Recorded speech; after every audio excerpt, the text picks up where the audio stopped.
Do you all want to hear from the folks at the top of the ticket? Would you want to hear from Harris and Trump one more time? Or are you convinced, you know who you're voting for, it doesn't matter at this point moving forward? Bill? I'd like to hear it one more time. One more time? I want them to hear who they're voting for, so absolutely do one more.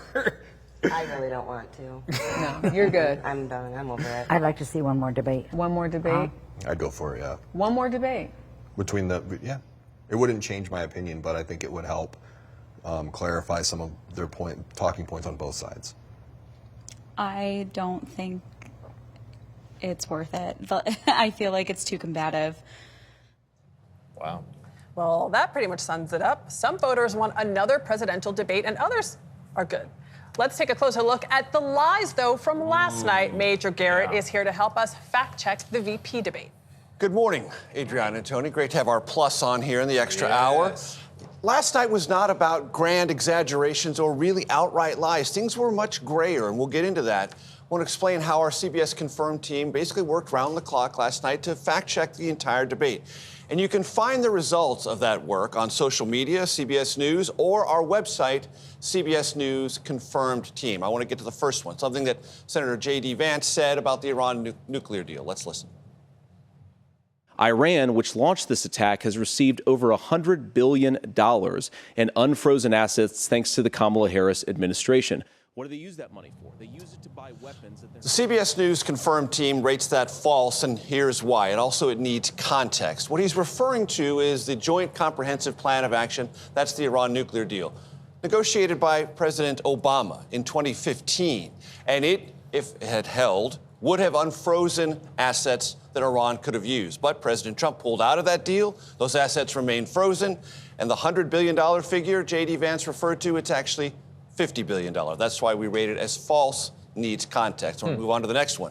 Hot topic over the issue of housing in America as it relates to immigration. Again, Senator Vance. You have got housing that is totally unaffordable because we brought in millions of illegal immigrants to compete with Americans for scarce homes. The CBS Confirmed team rates that partially true, saying it needs, again, more context. Returning to my point that there were not extravagant claims, but they all need more context. And here it is. Yes, there's a housing shortage in this country, and a Federal Reserve study that Senator Vance referred to and other studies suggest larger flows of immigration is one of the complications there. But housing shortage has been a problem since the Great Recession. In the decade after the Great Recession, we produced more new homes, fewer new homes in this country than we did in any decade since the 1960s. It is a complex problem with a lot of economic inputs. Higher immigration, legal and illegal, is but one of them. Finally, there was a claim by Governor Tim Walz about contraception and access to fertility treatments. Let's listen. Their Project 2025 is going to have a registry of pregnancies. It's going to make it more difficult, if not impossible, to get contraception and limit access, if not eliminate access to infertility treatments. CBS News Confirmed team rates that as needing context. Heard that Said before. that before. Exactly. Here's what I want to explain about that.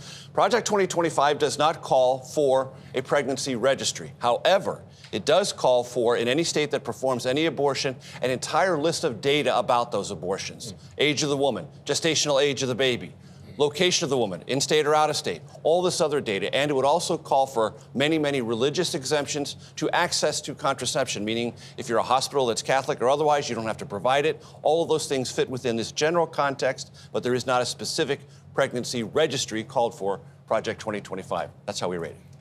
Love that context, Major Garrett. I mean, and shout out to the CBS News Confirmed team because they were fact-checking in real time. The emails were coming in fast and furious last night. And then that QR code on the screen that was where cool. Viewers could actually check to see the fact Because no moderator ever born can provide the kind of context in real time and the underlying fact checks and the footnotes you need to thoroughly assess something's truth or falsity in real time. That's why we provided that service last night, and we'll continue to do so. The politicians don't want to They include don't all want the any footnotes either. they don't want any part of that. Nope.